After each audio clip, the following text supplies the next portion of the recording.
Svelte and grace, like a ballerina. Svelte. I like that you feel svelte. That's the good word for you. Svelte. Sveltissimo. Sveltissimo. Okay. Like I'm barely touching the floor. No, you are dense. Okay. Hello. Hi. So, welcome to this week's... welcome to this week's one question each. Yes, I was here. Yeah, you're already here. Hello. All right, let's just dive right in. My question to you this week is, we meet a lot of students, both budding yogis and yogis that have traveled the path for a long time, and it happens more often than not that those yogis have a partner that is not necessarily in the spiritual game the same way, or in the spiritual curiosity. And we have seen throughout the years that it has led to many divorces, bitterness, and a lot of conflict. And I would say, if there's any part that is spiritual, even if it's just one part, that does not have to be the case, because the spiritual awareness should be able to bridge even the opposition in order for it to be a learning process for both, should it break, or a joining process if you learn how to blend those harmonies between, let's say, the material and the spiritual. So my question to you would be, what would you advise somebody who is diving deep into their spiritual well, finding a lot of solace, a lot of curiosity, and a lot of beauty in it, and they have a partner that, on the other hand, is not part of that same stream, but is maybe starting to resist it a little bit as it is magnifying certain differences that appear? Advice for whom? I think for the one that is speaking the spiritual language, because that is the one that will be able to carry at least the intention of love, of solving the conflict with love. And you are mainly referring in the context of this kind of relationship. Let's say, doesn't have to be this kind of relationship, Could but it be like mother-daughter? it could be mother-daughter, but there is a little easier contextualization, because you don't have to live together, you don't have to share your life and your decisions something together. That travels through the years. Yeah.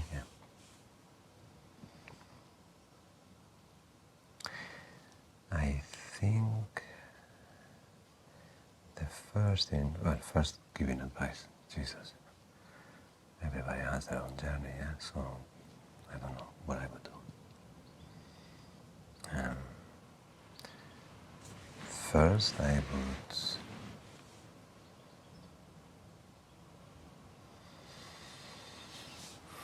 observe in depth if I want to be close to this person in the time being. Sometimes we assume relationships that don't need to be. Mm-hmm. Sometimes you feel like you need to be with someone, and it doesn't need to be so. I'm not saying like if it's your spouse or it's your mother, for sure. But there is other relationships in life that we adopt, sometimes at work, sometimes in neighbors, I don't know, sports clubs, I don't know, things like that, that sometimes they are not bringing you joy and you just don't need to have them, yeah? So that's one. Another thing, if it's a relationship that you say, no, this is a person that I've had a child with this woman, and maybe we are not going to be partners anymore, or whatever, things are going to change, but I love this woman, this is the mother of my child, yeah? So of course I will always have a relationship. So if that's the case, I think I would open the term spiritual. I would like try to find the key in that lock and open it. What does that mean? Yeah. What does that mean? What does that mean? What does that mean? Ooh, this is going to be a long conversation. So what does that mean? No, because labels are labels, yeah? Like... Yeah, but I think spiritual, it is already in the word. It is the spirit of what is happening. Yeah. It's not the material what is happening, it's not the thought what is happening, it's the spirit, the feeling of what Yes, is happening. Yeah. but it is always more inviting an open room than a closed room. So if rather than defining yourself as spiritual and probably inadvertently developing arrogance and a sense of superiority because of it, if you just see that the person that you are living with finds other things to be a priority that are not the things that you find a priority to be, imagine you see in yourself a pattern, a behavioral pattern, or a thought pattern that triggers a certain type of emotion. You don't like the emotion, you defend yourself against the trigger for a number of times, and at a certain point you scratch your head and you say, this seems to happen a lot. Yeah? And you decide to kind of like open that up to see how you can modulate your emotion at the end without necessarily continuously needing for the trigger not to exist. Yeah? Okay. So let's say we call that spiritual, I don't know, to have a spiritual dimension. And in that, because you want to see that pattern and unfold it and maybe shift it or understand it or digest it or transcend it or whatever. So you have conversations with your psychologist and you are reading a book from this whoever, and every once in a while when everybody meets in the club for drinks, you go alone to the forest and you're a little weird, and then you do some meditation, and that makes you a spiritual person. So instead of just taking the label and go around, make it big, yeah, and make a flag out of it, just invite your spouse in that process. But normally I think what happens is that you will have a tendency to go and tell your spouse, that sucks, and you don't see it, but I see it, and it's A, B, C, and D, yeah? But then your spirituality becomes a rock that you throw at people. So I think if you instead have a very, very permeable process that is very inviting, that is very transparent, that doesn't have any added self-importance, then I think you're much more likely to invite people into that process, and especially if it's something that is living with you. Now, if I'm living with someone that is practicing yoga and has this like, morning, namaste, like maybe I don't wanna, maybe I get a negative emotion, a negative feedback or a negative impression of what yoga is, because I see that whatever this dude or dudess is doing, like comes out of the room and is not softer and warmer and funnier and lovelier and more forgiving and more tolerant, but he comes or she comes pompous and arrogant. So why would I want to do that if I don't have any other point of reference? Yeah? If I think that that is the spiritual race or whatever. That's, you know how it sounds, how it feels, spiritual, almost like a race, like a competition. Yeah. So I think if you just make sure that your process, it's sane, it's loving, it offers your fragility without hiding it too much, and then when the other person has a moment, you invite the process. And then be flexible to how the relationship needs to look. If there is groundswell of love, that relationship is for life. Doesn't matter, you know, like maybe it changes shape. Maybe it goes from this to this, maybe it goes from romance to business, maybe it goes from being an artistic team to one is each other's nurse, from parents to party friends in their 50s, you know, like, I don't know. From duos to triples to I don't know, like people, I think we are in a moment that if we are going to prioritize the truth and the depth and the tenderness and the empathy in the love, maybe we should stop giving too much a fuck about which is the actual shape, So that's another thing, to be flexible. Maybe you are like really hitting your head against the wall because you want this to work as this type of relationship, and it just needs to shake a little bit the scaffolding and the color of the walls and shift the room a little bit that way and open, I don't know, a big door Feng over shui there. it. Yeah, and it Like a little hasn't. feng shui Okay, of so it, yeah. is this a house? Is this a yard? Is this a dome? Is this a bunker? Is this a container? I don't know. It's a home.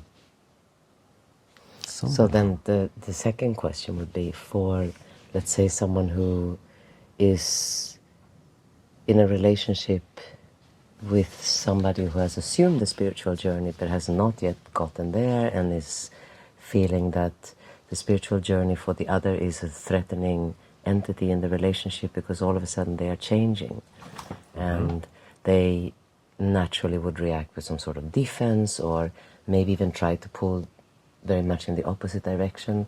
What would you advise those partners or those the ones from the other side?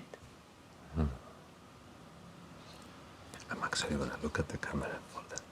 Okay. Yeah. No matter what you think the joy of your life is now, you have no idea.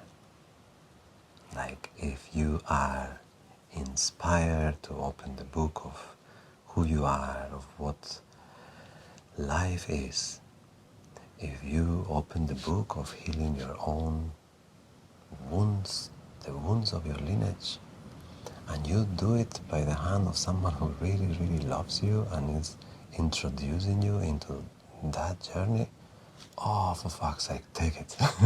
It's like your life is about to change. Take it. You enter into Dhamma in the arms of love, man, woman, go for it. It's amazing. So, that's what I would advise. It's like, that is, no questions asked. Yes, go for it. Yes, yes. Everything will just take a new light.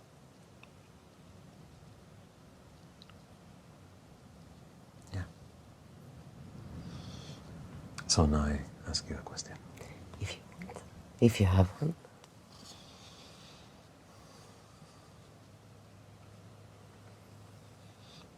We had a retreat, the first of the season of our jewel retreats. It was amazing. People were so open, people were so generous.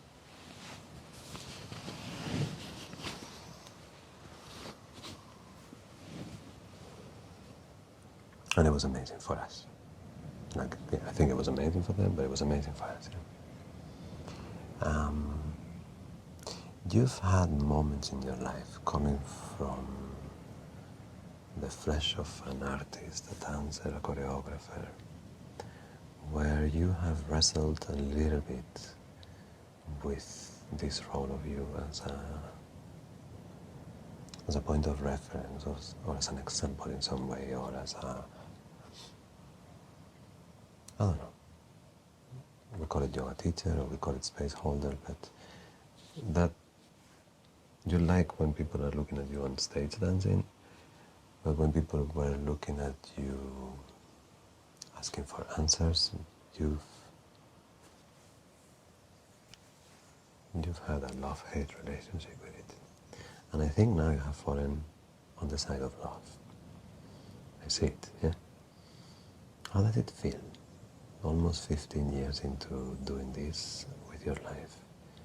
How does it feel to hold the space for people to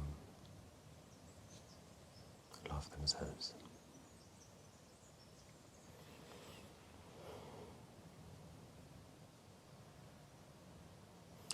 It feels like a natural progression of my own practice, of my own yoga journey. The doubts and the insecurities that I would express in the beginning, and the incredible discomfort I felt with being labeled a yoga teacher or a space holder or whatever, it accompanied, or it was deeply, let's say, let me rephrase that. It came on a bed of me still wrestling with a lot of insecurities. So it felt like a little false adulation. It felt like, who am I to give advice? For a bit, yeah. I felt like I was so faulty, different, weird. But also came with a duality, right? Because one part of your resistance was that you felt it would limit your freedom to be fully yourself. That's true, exactly. So I would feel like, we discussed this, of like almost putting on a spiritual suit, where your behaviors, your mannerisms, everything becomes a matter of control, because it's very important how that which meets the other has assumed the spiritual identity. And I was never comfortable with the spiritual identity. I always felt way more like the rebel, the loser, the punk, the dissident. So it was uncomfortable. Yeah, you're right. And then as I have matured into my own journey, and I have wrestled so much with, not with practice per se, but with the feeling that I am a yogi, maybe. I have come to terms, or I have unlocked the misunderstanding that to be a leader, or to be a yogi, or to be a space holder, that it needs anything else than love, a clear intention, an awareness that what you are doing is equally part your journey as it is your students' journey, or the people that you are holding space for's journey. And that in order for you to hold the space for them and to really understand and be able to guide, advise, accompany them, you have to have your whole book of self completely open and available, accepted, integrated, and fully loved. And I'm really, really close to that now, which is beautiful. Yeah, I don't think maybe it needs to be like done. Yeah, I don't know if we've ever done, No, but it's like not. in the doing, yeah, continuously. No, but there's doing, I understand it doesn't need to be done, but I have felt that there's a clear tipping point. There's a clear tipping point where I where have all your intentions are only to go there. Yeah. yes, and where all my life is flushed into this questioning space, to this opening space, which is my spirituality. It's just opening to see more and more and more and more and more, and including more and more and more and more in what I refer to as the spiritual journey. And that includes the qualities of the human, the qualities that are not so comfortable of the human, that I have had to look at in myself. Now, as I see them in other people, or they tell me about their own discomforts with themselves, oh, I know it. And it's so nice, because before, where I would know it, maybe I would apply a teaching, something that I had read, or something that I knew to be true from a theoretical point of view, whereas now it has become integrated into who I am. So I'm speaking from me. So there's no yogic identity. It's just a very broad life experience that I have to draw from. And But it's beautiful. oh, it's That's so like beautiful. yeah. It's so beautiful. And you learn so much. You learn so much by seeing that mirror in even if it's a mirror that you can recognize from a more historical perspective, and you can say, oh yeah, I still recognize that in me. Because of course it's not like anything ever goes away. You're always the sum of everything, and the minute you think you're not, well then you are deluded. Yeah. No, but it's very beautiful. Sometimes we tell people we learn. I mean, we have said this many times. You have one teacher, we have as many as you are in the room, yes. And I know that it can easily sound as a kind of like a nice thing to say, but it is actually true. It's very truth, and it's very beautiful to see. And it's a What, that the student is a teacher? Yeah. Yeah, yeah. Well, that goes with, I mean, especially because the student-teacher relationship is one that, when it is handled correctly, it is an opening. It is an open relationship. I think it's the relationship itself. Mm. Like the parts can be interchangeable, Yeah. but the relationship that there is a desire, a shared desire between the two, 3, 4, 10, to bring their data. You see, we used to grow up as a species with people who share a great amount of data with us. Mm. We were from the same village, we were from the same culture. Yeah. Now when we meet in these kind of conscious gatherings, most of us bring a different data baggage. Yeah, very different. Different very database, different, even, yeah, very different cultural values, very different upbringings, the different languages shape your brain in different ways and your neural pathways. Yeah? So when that encounter is in the spirit of learning, and not any learning, but learning what we are and what life is, and what is the relationship between the two, and expanding to that. And you put your desires and you put your fears and you put your pain as the fuel of that flame of expansion, yeah? It's like there is an added value. There's an added, the relationship becomes an entity in itself that starts to grow, yeah? And it exemplifies very beautifully this idea that the next Buddha will be a Shangha. Because I think that is what is happening. We're building these collective networks. Now, when the collective network is built out of fear or greed or imposition Or control. or control, it's a combination of them, yeah, we feel unfree, and we feel that the momentum of that collective structure leads to suffering. When we meet together and we put that at the service of human growth or human appreciation of life, it's almost like fucking magic happens. It's like, it's really amazing. It's really an amazing thing to see. Who was Lex? Lex Friedman, the podcaster.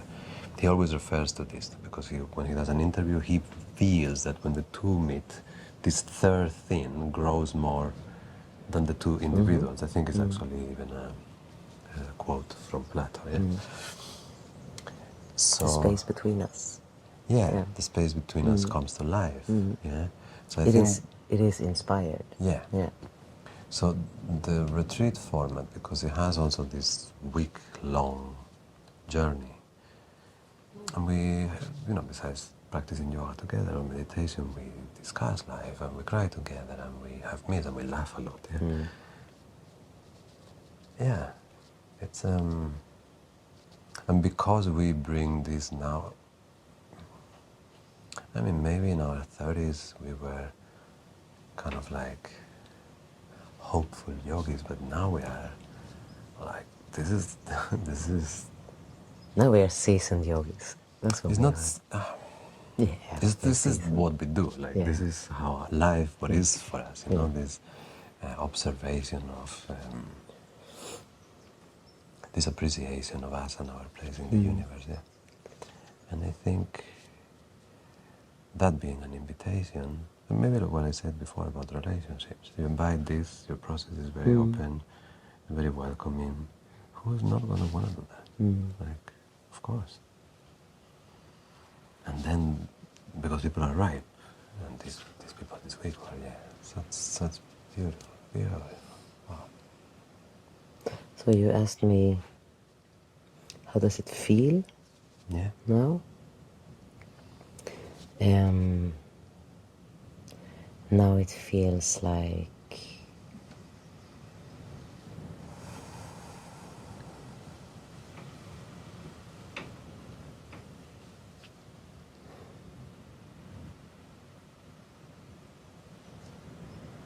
Now it feels like home. Now it feels like home, the way that uh,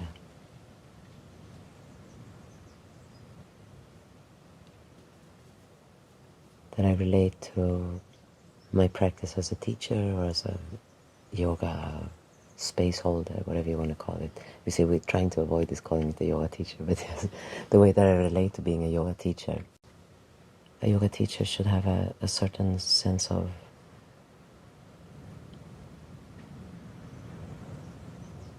maturity.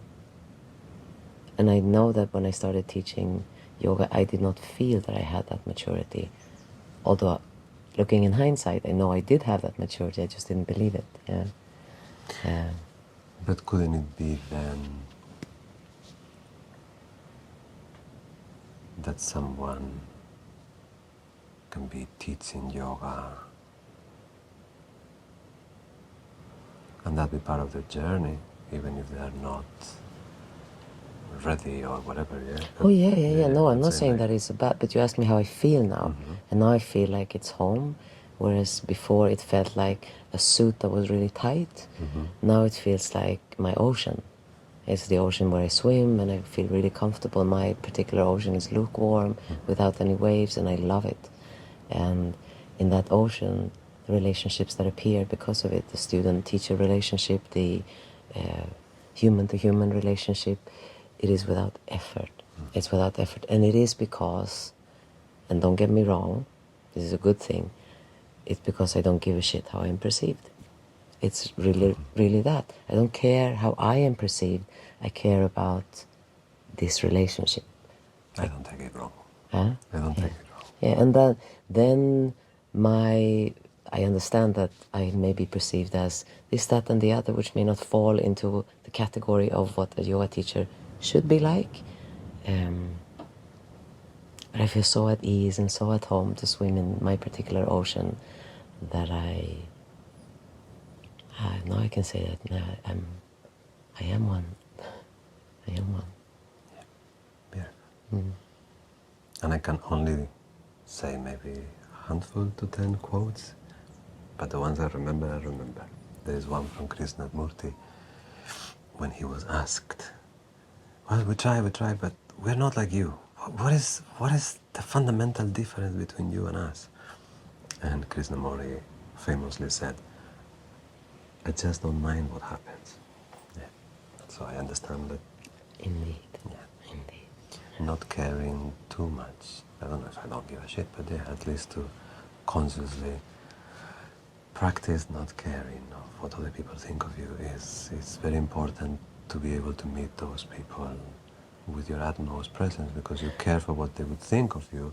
That actually takes too much space of the relationship. No, and also it's like if you care about what somebody thinks about you, then you are naturally holding back. Yeah, that's all what the I'm saying. time. Yeah. So when you don't have to care about that, then you can become engaged with the art of giving. What is it that I'm trying to do here? What is it that I'm trying to give? And then that becomes the thing that is happening, and that shifts everything. That shifts everything. And yes, of course, maybe it would be more pleasant to be around me if I had like cleaner clothes, or I don't know, if I looked more the part or whatever. But I also think that people think it's nice that I look like this, and I'm a little bit of an oddball. Yeah. You look amazing. Thank you, my love. Okay, we have more things to do today, don't we? Oh yes, now I have to go. So anyway, just for you guys, a little commercial at the end, like all marketing gurus recommend, not, Yes. not in the beginning. No, not commercial. We do this, I think, I don't know, some of you really enjoy it. We've gotten some feedback, and I think we're enjoying. It's interesting. We try to do it weekly-ish. Yeah? I like the audio format better, so we created this idea of the Telegram channel to share these things and to share, I don't know if, yeah, sometimes we will do instructional audios for practices, and sometimes the practice audios talk about the practice, and maybe you can practice with them or just listen.